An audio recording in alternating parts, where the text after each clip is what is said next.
Bom dia, boa tarde, boa noite, boa madrugada, sei lá. Enfim, aqui estou eu, como prometido, para vós, alunos do Vai Cair na Prova, que eu gravaria a aula 18, né? Na última vez que eu estive, entre aspas, presentes com vocês, a gente falou lá da aula 17, do Rodrigues Alves, do Campos Salles. Então, hoje eu vou falar da aula 18, lá da sua gloriosa apostila, onde fala do Afonso Pena, fala do Nilo Peçanha e por aí vai. Então, continuamos na República Velha, esse é o ponto inicial, né? E agora um governo eleito em 1906 para governar até 1910, mas que não será assim, que é o do Afonso Pena. Lembrando que o Afonso Pena, pessoas, ele não era para ser bem ele presidente da República, né? Se dependesse da vontade do presidente anterior, o Rodrigues Alves, o presidente seria o Bernardino de Campos, mas o Rodrigues Alves, bem no finalzinho do seu mandato, não quis aceitar o convênio de Taubaté, que era aquela proposta dos cafeicultores para que o governo do Brasil comprasse todo o excedente de café para deixar o preço estável. Aí ele achou que isso era inviável, isso de fato era bem absurdo, né? E aí ele não quis assinar, aí houve meio que uma briga ali com o Rodrigues Alves, e o Afonso Pena aceitou numa boa assinar isso aí. É por isso que ele foi indicado, e não o Bernardino de Campos, né, como o Rodrigues Alves desejava. Então, o primeiro grande ato do Afonso Pena é assinar o convênio de Taubaté, fazendo com que o governo do Brasil, então, regulasse o preço do café, comprando o seu próprio café. E, sei lá, depois, se precisasse, queimava, jogava no mar, botava como carvão para trens, enfim, fazia qualquer coisa com café, né, cara? Não era café demais. Outro ponto curioso do governo Afonso Pena é que ele tentou ser inovador, cara, mesmo ele sendo bem velhinho. Ele tentou montar um ministério, cara, com uma série de pessoas jovens. E na época até sacaneavam ele nos jornais, falavam que era o Ministério do Jardim da Infância. O povo sempre tem essas coisas, né? Mas ele não estava nem aí, ele falava que fazia política era ele. E nesse ponto, entre algumas aspas, ele até estava certo. Né? Foi um período que o Brasil continuou recebendo imigrantes para a produção de café, inclusive italianos, japoneses, em grande quantidade. E também o Afonso Pena é um presidente que se preocupou em andar pelo Brasil, né? Ele é um presidente que, de fato, tentou entender o Brasil, não só Rio de Janeiro, São Paulo, Minas, mas o todo do Brasil, né?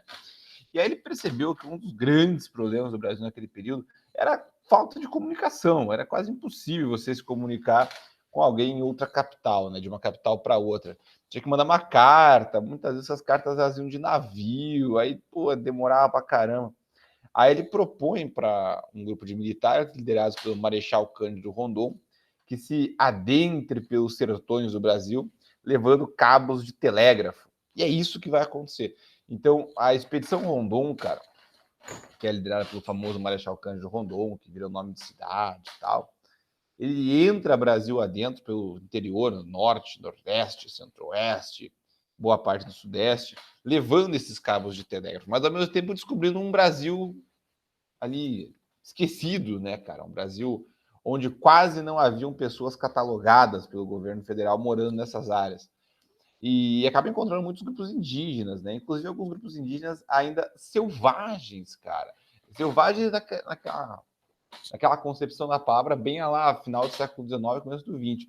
Índios isolados, índios que não tinham contato com o resto da civilização e que, portanto, tinham ali um modo de vida, um modo operante completamente diferente, cara, daquilo que os brasileiros do Rio de Janeiro estavam acostumados, né? Ali encontrou, por exemplo, uma galera na Tocantins, Goiás, Mato Grosso, sul do Pará, e começa a abrir as portas para entender melhor essas comunidades indígenas. Né? Antropólogos vão para lá estudar, e evidentemente isso levou à doença também, que matou muitos desses povos, o que também é muito triste, mas é uma realidade. Né? Então o Brasil teve esses detalhes ocorrendo enquanto o Afonso Pena governava. Uma pergunta que muitas vezes me aparece é se o Afonso Pena é o cara que inventou o avião. Você pode estar rindo disso agora e eu vou te entender se você estiver rindo. Mas não, Afonso Pena não é o cara que inventou o avião. Você provavelmente está em Curitiba ou região metropolitana, e isso gente surge por aqui porque Afonso Pena é o nome do aeroporto de Curitiba. Né? Não. Mas foi durante o governo Afonso Pena que Santos Dumont inventou o avião lá na França, né? Ele era brasileiro, mas estava na França. Mas é uma grande coincidência ser no governo Afonso Pena que o avião foi inventado. Mas não foi por esse fato que o aeroporto se chama Afonso Pena em Curitiba. O aeroporto, que não é em Curitiba, em São José, mas é Aeroporto Internacional de Curitiba, ele se chama Afonso Pena, porque havia lá uma colônia instituída pelo Afonso Pena naquela região de São José dos Pinhais, que deu origem ao bairro Afonso Pena, e aí nesse espaço é que é construído o aeroporto Afonso Pena. Então o aeroporto tem o nome do bairro e não o contrário. Esse é um ponto curioso, mas ele nada tem a ver com inventar avião. Mas foi durante o governo dele que rolou esse fato. Você fala, mas foi os irmãos Wright. Aqui, irmãos Wright. O quê, rapaz? Não. Santos Dumont, cara, você é brasileiro. Professor, mas foi. Até foi, mas foi o Santos Dumont, cara. Foi o Santos Dumont. E é isso aí que importa, cara. Outro ponto pitoresco do governo Afonso Pena é a sua sucessão. Já em 1909, cara, mais de um ano antes das eleições, já se discutia quem seria o próximo presidente do Brasil. Em uma reunião no dia 14 de junho de 1909, o tom subiu, cara. O ministro da Guerra, Marechal Hermes da Fonseca, sobrinho do Deodoro da Fonseca, levantou a voz e falou: serei eu o próximo presidente. Aí todo mundo, como assim? Como assim? E o Afonso Pena não tinha nenhum prazer em indicar o Hermes da Fonseca. Mas havia apoios no Congresso que queriam o Hermes, cara. A gente que achava que era uma boa colocar ele, como o próprio senador Pinheiro Machado. Pinheiro Machado é um desses grandes nomes do Senado brasileiro no sentido de poder, assim. Uma coisa meio Antônio Carlos Magalhães durante um tempo, Sarney durante outro tempo. Na época era o Pinheiro Machado. E o Afonso Pena não quis indicar o Hermes. Então, rolou ali um entreveiro de discussões. O Afonso Pena queria que o Davi Campista fosse o próximo presidente. Mas acabou que antes disso ser resolvido em reuniões futuras, o Afonso Pena morreu. Alguns dizem até que ele morreu de desgosto, morreu de raiva. Não tem prova nenhuma disso, evidentemente, né? O mais provável é que ele tenha morrido porque já tinha uma idade bastante avançada. E aí acabou que o próximo presidente não foi nem o Hermes e nem o Davi Campista, foi o Nilo Peçanha, que era o vice do Afonso Pena. Nilo Peçanha, o primeiro e único até agora presidente negro da história do Brasil, muito antes de Barack Obama nos Estados Unidos. Então, deixa no chinelo os americanos. E o Nilo é que foi o presidente aqui no Brasil. Mas o Nilo tem toda uma história, uma biografia, que eu não vou entrar em maiores detalhes, que proporcionou isso a ele. Então, ele era uma pessoa que não se orgulhava da sua origem étnica, digamos assim. Ele teve um bom casamento, ele conseguiu alguns arranjos na vida dele improváveis, que possibilitaram ele entrar nos grandes círculos brasileiros. Então, ele é fruto dessa paradialização que o Brasil viveu, como alguns historiadores, como a Lília Moritz Schwartz e a Luz Starling gostam de falar, e acabou possibilitando ele ser levado a essa categoria. Mas ele nunca defendeu a pauta negra. Então ele foi um presidente negro, mas que nunca teve nada a ver com o movimento negro, com cultura negra. Inclusive, ele chegou a proibir, por exemplo, capoeira no Rio de Janeiro, de novo. Então ele não tinha esse lado. Ele tinha um lado até social, muito do ponto de vista econômico para a classe média. Por exemplo, ele é o primeiro presidente que se preocupou em criar um equivalente ao ensino médio hoje, mas um ensino médio técnico, para profissionalizar pessoas jovens da classe média. Isso nunca tinha rolado no Brasil, no nível público, e ele se preocupou em fazer e fez. Então, é um legado interessante do governo do Peçanha, é um ponto positivo. Outro ponto curioso é que, vendo que o Rondon estava descobrindo, enquanto levava os cabos de telégrafo, Xingu e tal, ele cria o SPI, que é uma espécie de avô da FUNAI, digamos assim, né? SPI é Serviço de Proteção aos Índios.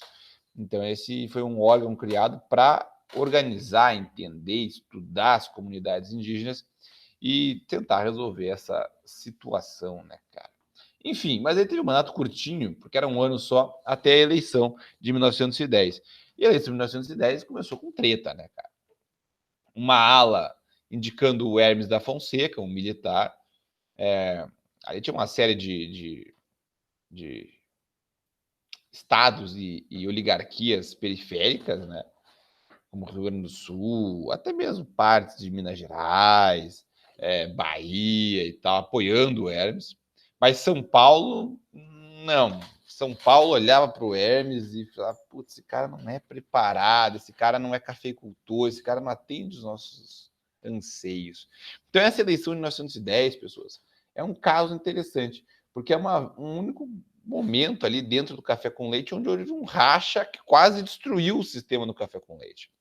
Porque São Paulo indicou o Rui Barbosa. E aí houve uma disputa entre o Hermes e o Rui Barbosa. O Rui Barbosa até foi para a rua, fez campanha de rua, algo que, em geral, não tinha rolado nas campanhas do Brasil ainda, né? A campanha mais ou menos como a gente imagina, assim, com pessoas na rua. Só que mesmo assim, as fraudes rolavam, né, cara? O voto de cabeça rolava. Então, no fundo, a disputa foi para quem conseguia roubar mais, né? Quem tinha mais oligarquias do seu lado para saber quem ia roubar mais nas urnas, quem ia ganhar. E aí foi o Hermes. São Paulo ficou meio isolada nessa história, né? E o resto do Brasil é maior que São Paulo. E aí, por 64 a 35 em números oficiais, mas na prática uma grande roubalheira, você tem o Hermes da Fonseca sendo eleito o próximo presidente do Brasil. O Hermes era militar e prometia acabar com a corrupção. Pô, Hermes, não dá, né, filho? Porque é Brasil, pô, não conseguiu. E aí, nesse prometer acabar com a corrupção, ele não conseguiu, né? Até usar uma vassoura como símbolo, e isso vai se repetir em governos futuros, né? Mas, enfim, ele também achou interessante, cara, criar escolas, cara. Ele é um presidente militar positivista que criou algumas escolas públicas no Rio de Janeiro, principalmente no Rio de Janeiro. E também é um presidente, cara, que chegou a criar um bairro popular, assim, cara, coisa de moradia popular, a Vila Operária de Marechal Hermes, que deu origem a um bairro grande no Rio de Janeiro chamado Marechal Hermes. Mas, assim, de pontos positivos, ele meio que para por aí, cara. Quando ele chegou na presidência, ele se sentia acuado por oligarquias que não apoiavam, né, cara? E aí, alegando que havia corrupção nas gestões de alguns estados, ele passou a tentar utilizar o exército para derrubar essas oligarquias que não apoiavam. Em São Paulo, ele não teve força para fazer isso. Em alguns estados menores, ele até tentou, como é o caso do Piauí e tal, mas em outros estados que ele tentou, ele não conseguiu, como é o caso do Ceará. Ele chegou a tentando derrubar a família Scioli, que mandava e desmandava no estado, mas no interior do estado houve uma grande reação popular, uma revolução ali popular, liderada pelo padre Cícero, que expulsou os caras de Juazeiro do Norte e deixou o interior do Ceará nas mãos dos Scioli, e ele não conseguiu derrubar essa família do poder. Então é interessante ver esse ponto, né, cara? De como ele tentou mexer na estrutura de um estado e mesmo no presidente do Brasil ele não conseguiu fazer isso, cara. Para ver como era muito bem organizada dentro dessa política dos governadores, dentro dos estados, essas estruturas de poder. Só com uma revolução de fato muito maior é que você conseguiria resolver esse problema. Na época não deu. E o Hermes da Fonseca acabou passando vergonha lá na sedição de Juazeiro e o padre Cícero virou um grande herói cearense, né?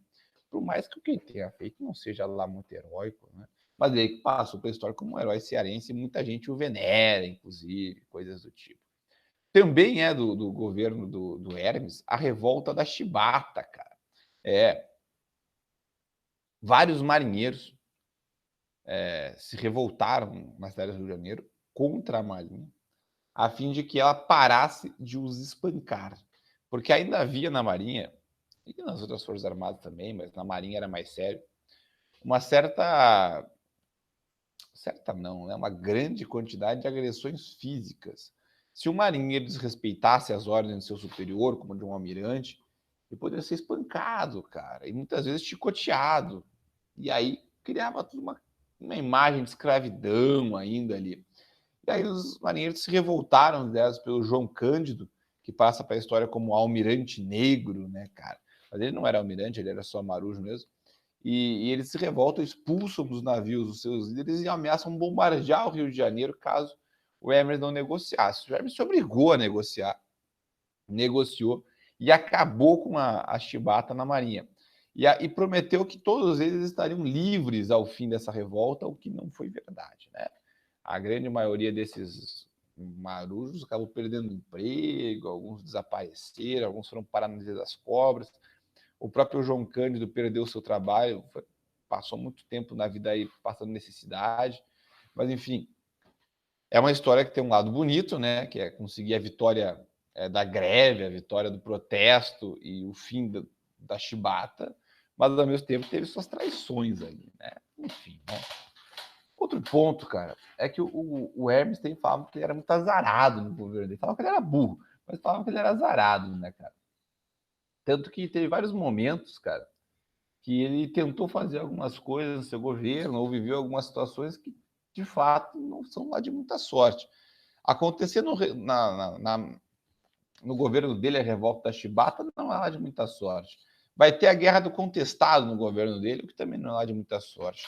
Mas a sua primeira esposa, por exemplo, morreu durante o seu governo, que também não é lá muita sorte. E ele chegou a investir dinheiro do Brasil, por exemplo, em um banco russo, e logo depois teve a Revolução Russa, e o Brasil perdeu todo esse dinheiro, o que também não demonstra muita sorte. E os jornais, na época, zoavam ele, né? Um ponto legal é que ele nunca fechou os jornais por causa disso. Até porque a segunda esposa, com a qual ele se casou durante o mandato, que é raro um presidente se casar durante o mandato, era jornalista, a Nair de Tefé. Mas a Nair de Tefé também deu uma complicadinha nele, cara, porque ela tocou um machixe durante um sarau no Palácio do Catete. Machixe é um parente ali distante do samba antigo, né, cara? E esse machixe fala que as baronesas e as marquesas estão a requebrar, requebrar, requebrar. Na época isso foi considerado uma grande putaria, assim. Então, um efeito de comparação é mais ou menos o que parte da sociedade hoje enxerga no funk carioca, cara. Então, na época, até o Rui Barbosa, que era senador, foi à tribuna, falou mal do presidente, falou mal da Nair Tefé. Então, um preconceito musical grandíssimo, mas que também mostra uma falta de sorte ali dele. Então, o Hermes teve muita confusão no seu governo. Mas a última, e que ele não chegou a resolver, é a Guerra do Contestado, que dura de 1912 até 1916, portanto, pega o próximo governo, que é o do Venceslau Braz. E a Guerra do Contestado foi uma situação popular aqui do sul do Brasil, né? A divisa entre o Paraná e Santa Catarina era algo meio, como que eu posso dizer, disputado judicialmente, cara. O Paraná dizia que boa parte do interior de Santa Catarina era do Paraná, e Santa Catarina dizia que todo o sudoeste paranaense era de Santa Catarina. E aí estava na justiça essa disputa. Cara. Mas essa disputa não tem nada a ver com a guerra, a não ser pelo fato de que a guerra aconteceu no local disputado, nessa área do contestado. O que aconteceu ali? O governo Hermes tinha mandado construir uma ferrovia ligando São Paulo ao Rio Grande do Sul pelo interior do Brasil e contratou a Brasil Railway Company para poder fazer esse trabalho, né? Uma companhia britânica, como o nome sugere. E aí o pagamento seria parte em dinheiro e parte em terras ao redor da ferrovia. E aí eles construíram a ferrovia e expulsaram no interior de Paraná, Barra Santa Catarina, depende do ponto de vista, uma galera muito simples que morava por ali, que a história chama de caboclos, né, cara? Uma galera pobre, em geral analfabeta, e que literalmente fazia agricultura de subsistência nessas áreas, plantar para poder ter o que comer. E eles expulsaram essa galera da terra, essa terra é minha. E essa galera se reuniu em torno de um monge da região. Um monge, um cara meio messiânico, assim, que andava por ali e tal do José Maria. E o José Maria atribuía os problemas da população a esse novo governo e falava que surgiria em breve um novo mundo, um novo governo pacífico e um governo liderado pelo Dom Sebastião. Talvez você não lembre mais quem é o Dom Sebastião, mas você estudou. Dom Sebastião, cara, foi um rei português que morreu em 1578. Morreu muito jovem e sem deixar herdeiros. E quando ele morreu numa batalha, a Batalha de Alcácer Quibur, não encontraram o corpo dele em Portugal. O que gerou um mito, cara, de que talvez ele não tivesse morrido e talvez ele voltasse. Pois é, ele nunca voltou. Mas o José Maria, já no século passado, ou seja, 3, 4 séculos depois do acontecido lá no Marrocos, né, com o rei português, ele achava que o cara ia voltar. Mas, enfim, por isso que ele é bem messiânico. O fato é que o José Maria organizou esses caras e conseguiu o apoio de uma outra galera. Uma galera que havia trabalhado na construção da ferrovia e não tinha recebido salário pela construção da ferrovia. e que não tinha também, além de não ter recebido salário, não tinha, cara, como ir embora. E aí reuniu toda essa gente desesperada ali em torno do monge e passaram a atacar a ferrovia a fim de destruí-la. Pois bem, a companhia de ferrovias chamou a polícia, né, cara? Como é de se esperar. E ao chamar a polícia do Paraná é destacada para aquela região, liderada pelo João Galberto, que é o nome de avenida aqui em Curitiba, inclusive. E aí eles atacam os caboclos a fim de garantir a propriedade privada da companhia de ferrovia. E os caboclos reagem, iniciando ali a guerra do contestado. Nessa primeira batalha, cara, é interessante que o João Galberto morreu de um lado, o monge morreu do outro lado. Então morreu todo mundo ali, cara.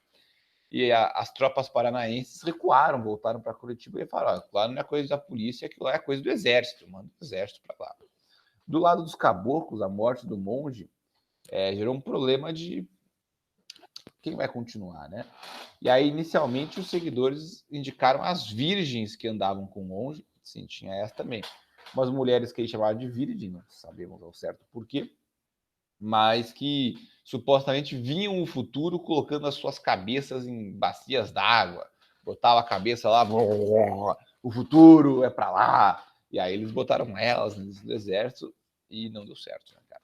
A hora que o exército brasileiro chega, inclusive usando aviões para observar onde estavam os caboclos, começa a espancar eles e destruir o exército caboclo, porque as virgens não tinham a menor noção do que elas estavam fazendo. Tanto que tempos depois elas são retiradas da liderança e um líder local, né, o Adeodato, que acaba comandando os caboclos nas últimas batalhas.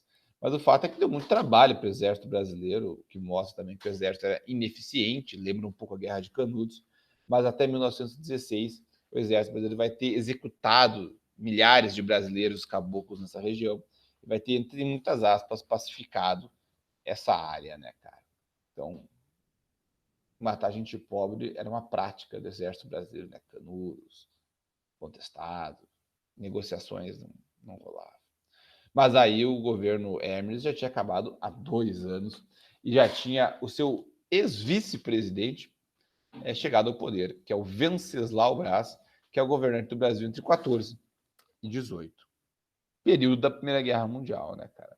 Então o Venceslau Braz ele é marcado por ser o presidente do Brasil na Primeira Guerra Mundial, cara. É o presidente que marca esse período. E o Brasil, logicamente, cara, era afetado indiretamente pela Guerra Mundial. O Venceslau não tinha se preparado para isso, não imaginava isso.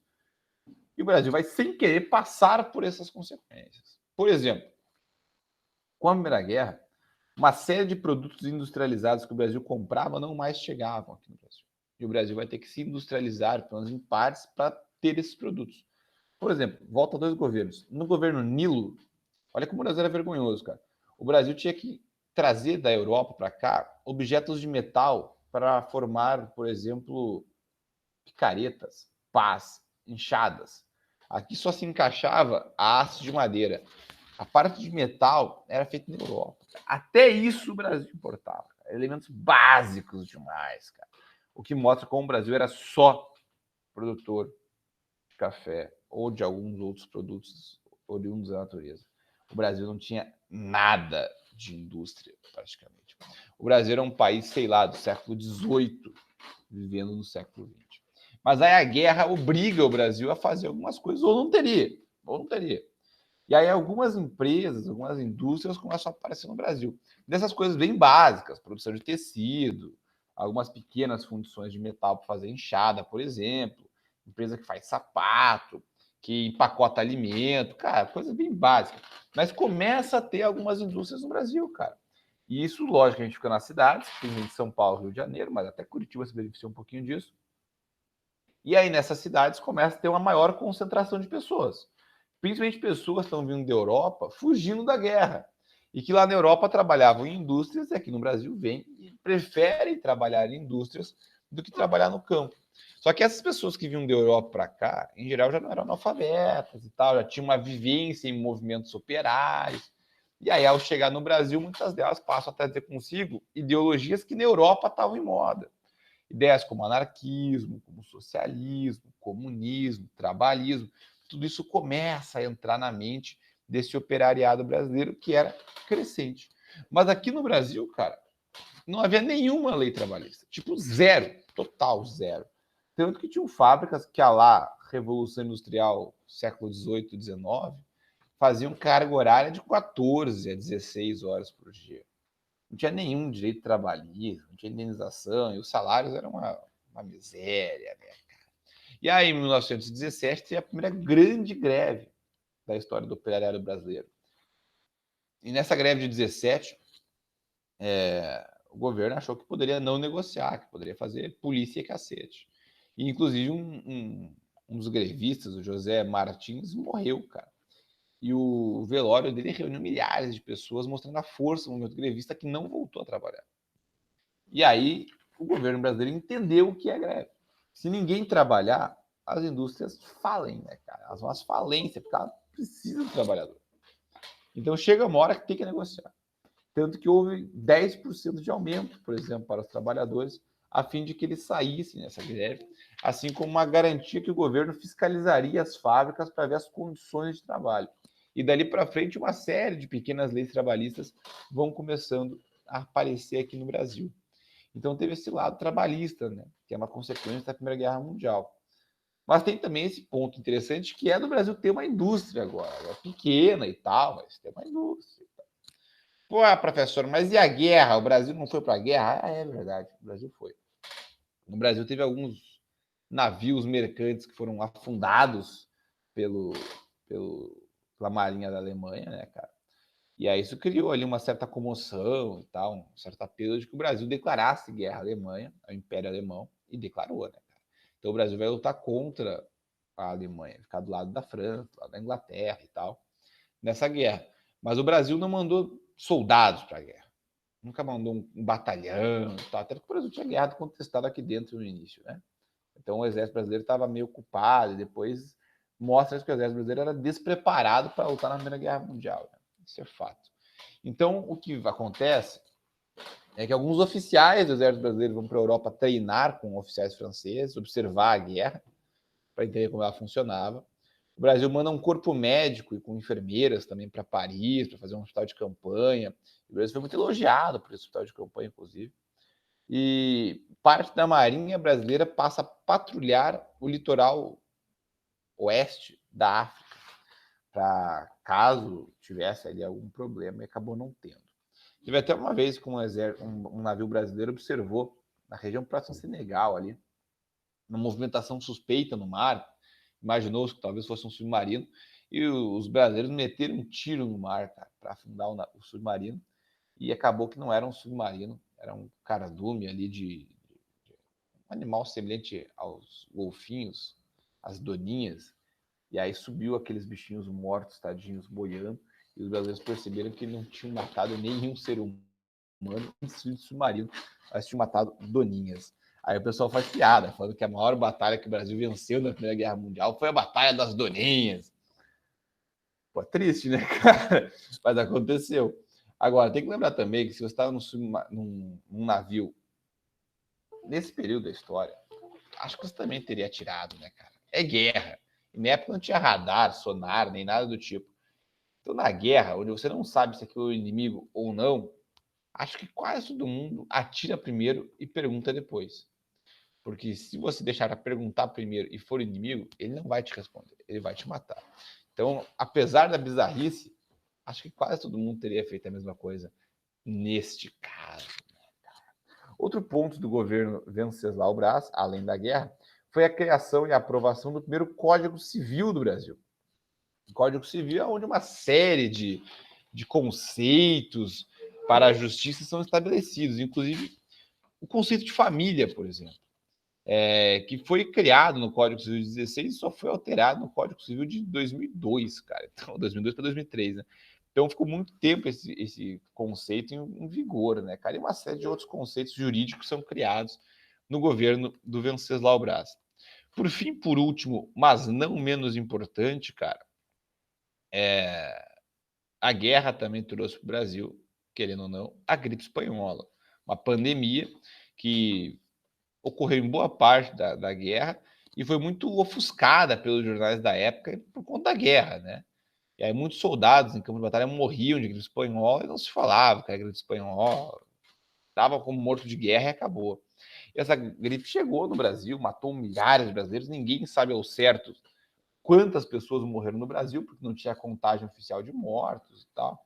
Mas os relatos são horríveis, lembram tanto quanto a situação da Covid que a gente está vivendo.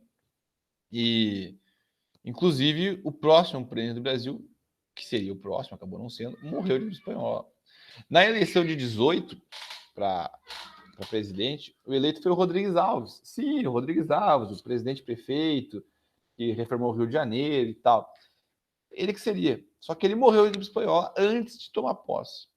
E aí acabou que o próximo presidente do Brasil não vai ser ele, mas sim o vice dele, o Delfim Moreira. Mas o Delfim Moreira não é assunto para agora, é assunto para a famosa próxima aula, que será ao vivo, né? Aí nós estaremos juntos para falar do Delfim, do Epitácio, do Arthur Bernardes e do Washington Luiz, dando fim à República Velha. Hoje é isso aí. Satisfação inenarrável estar com vocês por aqui. E até uma próxima, né?